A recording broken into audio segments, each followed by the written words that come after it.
नमस्कार, एक बार फिर से स्वागत है व्रत कथा सागर चैनल पर। आज हम जिस पावन तिथि की कथा सुनने जा रहे हैं उसे कहा जाता है जया एकादशी।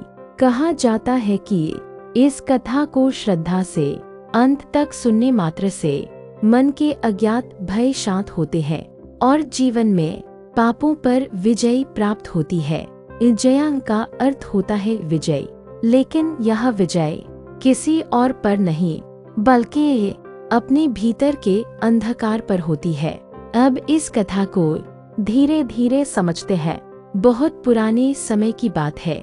स्वर्ग लोक में देवराज इंद्र का शासन था। स्वर्ग की सभाएं भव्य होती थी, जहां देवता, गंधर्व और अप्सराएं सदैव भगवान विष्णु की स्तुति में लीन रहते थे। इसी स्वर्ग में एक अत्यंत सुंदर गंधर्व था पुष्पदंत और एक मनोहर अप्सरा थी माल्यवती। दोनों अपने अपने गुणों पर अत्यंत गर्व करते थे। पुष्पदंत को अपने स्वर और संगीत पर गर्व था और माल्यवती को अपने सौंदर्य और नृत्य पर। एक दिन देवराज इंद्र की सभा में भगवान विष्णु की महिमा का गान हो रहा था।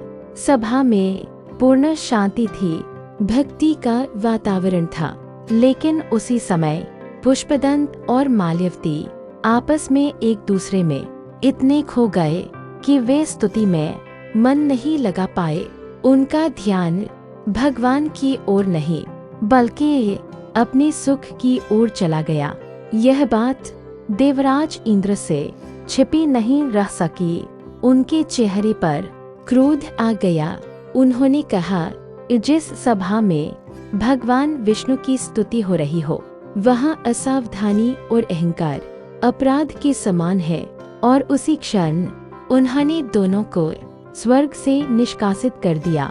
यहीं से इस कथा का सबसे दर्दनाक भाग शुरू होता है। श्राप के प्रभाव से पुष्पदंत और माल्यवती पृथ्वी पर भयानक पिशाच योनि में जन्म लेते हैं। वे हिमालय के निर्जन और भयावह वन में भटकते रहते हैं। दिन हो या रात, भूख, प्यास, ठंड और डर उनका जीवन बन जाता है। अब जरा यहाँ रुकिए, क्योंकि जो आगे होने वाला है वही यह साबित करता है कि अनजाने में किया गया पुण्य भी जीवन बदल सकता है। अगर आप ऐसी गहराई से जुड़ी कम जानी गई व्रत कथाएं सरल भाषा में सुनना चाहते हैं तो अगर आपने अभी तक व्रत कथा सागर चैनल को सब्सक्राइब नहीं किया है तो कृपया कर लें। यह आपके लिए बिल्कुल मुफ्त है, लेकिन हमें ऐसी पवित्र कथाएं आप तक पहुंचाने की बहुत बड़ी प्रेरणा देता है। अब आगे सुनिए। एक समय फाल्गुन मास का शुक्ल पक्ष आया। चारों ओर भीषण ठंड थी। भूख और पीड़ा से परेशान होकर भी उस दिन पुष्पदंत और माल्यवती कुछ खा नहीं पाए। पूरी रात वे जागते रहे, कभी ठंड से कभी भय से। उन्हें यह भी नहीं पता था कि वह रात जया एकादशी की थी। न व्रत का ज्ञान, न पूजा का विचार, लेकिन फिर भी उनसे एकादशी का पालन अनजाने में हो गया।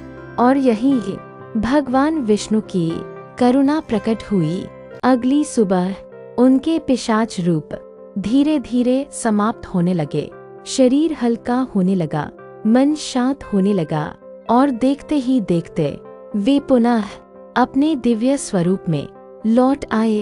तभी आकाश से एक दिव्य वाणी गूंजी, जया एकादशी के प्रभाव से तुम्हारे समस्त पाप नष्ट हो गए हैं। अब तुम पुनः स्वर्ग लोक के अधिकारी हो।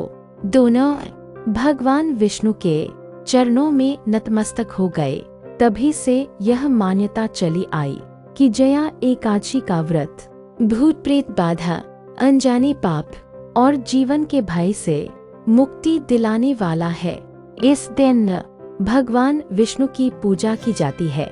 कुछ लोग फलाहार करते हैं, कुछ सात्विक भोजन, लेकिन सबसे जरूरी बात यह है मन को शांत रखना, अहंकार और क्रोध से दूर रहना, कहा जाता है अगर नियम पूरे न भी निभा पाए तो भी सच्चे मन से किया गया स्मरण भगवान स्वीकार कर लेते हैं। जया एकादशी हमें यह सिखाती है कि कोई भी आत्मा सदैव के लिए पतित नहीं होती। एक सही तिथि, एक सही भावना और ईश्वर की कृपा सब कुछ बदल सकती है। अगर यह विस्तृत कथा आपके मन को थोड़ी भी शांति दे पाई हो तो वीडियो को लाइक करें और इसे अपने परिवार के साथ शेयर करें। और अगर आपने अभी तक व्रत कथा सागर चैनल को सब्सक्राइब नहीं किया है तो कृपया कर लें। भगवान विष्णु आपको पापों पर विजय और जीवन में शांति प्रदान करे, यही प्रार्थना है। जय श्री हरि।